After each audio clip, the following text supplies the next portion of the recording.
तुम्ही बघू शकता की कशा प्रकारे महानगरपालिकेला कोरोनाच्या टायमाला 100 कोटीची निधी भेटली होती। इथे ज्यावेळेस त्यांनी हॉस्पिटल उभारलं 1000 बेडच्या आसपास हे हॉस्पिटल होतं। त्यानंतर जसं कोरोना गेला हे हॉस्पिटल आज धूळ खात पडले। हे खरं तर होतं पार्किंग प्लाझा हे होतं ना, इथे आज गाडी पार्क होते ना इथे हॉस्पिटल आहे।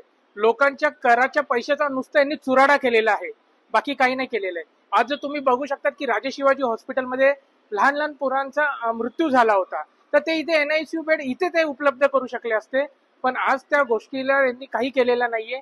ते मुलांचा मृत्यू झालेला आहे आणि त्या यांना सगळ्यांना हेच जबाबदार आहे। खरं तर यांच्यावरती खरं तर मनुष्य सदृश्यवनाचा गुन्हा दाखल झाला पाहिजे असं आमचं मागणी आहे। आणि आपले जे ठाणे विधानसभेचे जे आमदार आहेत केळकर साहेब, त्यांना हुक्का पब हे दिसतात, पण असे हे जे लोकांच्या आरोग्याचे विषय हे दिसत नाही। त्यांना फक्त विधानसभेमध्ये फक्त त्यांना हुक्का पार्लर पब यांचे विषय मांडतात, पण हे विषय कोण मांडणार असं आमचं त्यांना प्रश्न आहे।